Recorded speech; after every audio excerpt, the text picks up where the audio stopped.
Kasako Media, tunaangazia maisha, tunaandika kesho. Kwanza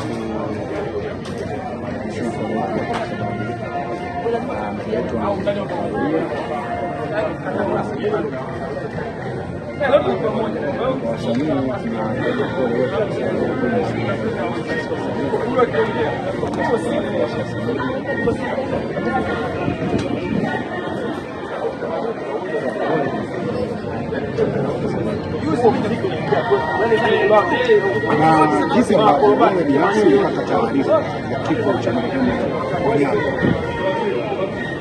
Taarifa ilipata kwenye group la wasanii kutoka kwa Sendeni. Licha yote kwa sababu Onyango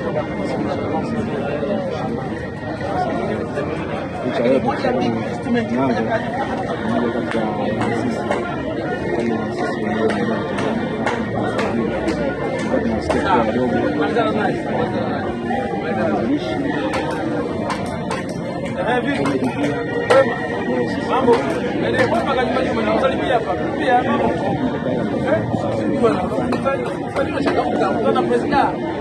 wewe ni mmoja kati ya watu ambao wamedumu kwenye tasnia ya comedy kwa muda mrefu sana, na watu wakiamini kwenye kitu chako. Ndani kabisa umeelezea kuna watu ambao walikuwa wanaamini walipokuja kipindi hicho, na Tanzania ni mmoja kati ya wazee ambao walichoma barabara before kuingia kwenye kazi hii. Ni kitu gani ambacho binafsi wewe unasema huyu mzee alitengeneza barabara ambayo inapita sasa na kukaa kinara katika top 5, top 3, uweze kukosa kuliona jina la Joti likiapia? Tunakumbuka kwa mengi kwa sababu kama nilivyosema kwamba yeye kama sisi upendo sana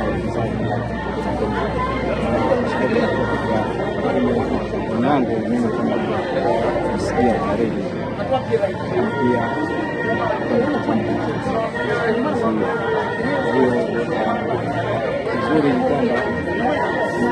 nilikuwa na kufanya kazi kwa sina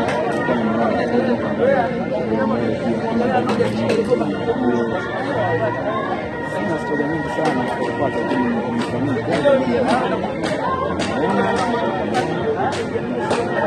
ni vitu gani ambavyo vilikuwa vinakuvutia sana kwa marehemu ukimtazama kwenye kazi zake? Na je, ushawahi kubahatika kufanya kazi? Na kama ushawahi kufanya kazi, ni vitu gani ambavyo unakumbuka mkiwa kwenye set, mkiwa kazi? Ni kitu ambacho wanapenda kwake ni ile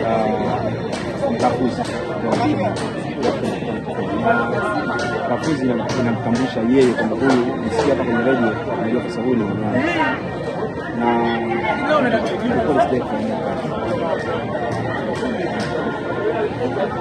na ukiachana na hivyo tu, tunaona jinsi ambavyo watu wengi wasanii wengi wakihudhuria msibani, lakini unakuta kama kuna matabaka, kwa maana anapofariki msanii wengi wao wanakuwa ni watu wakubwa, anapofariki bongo kwa maana serious.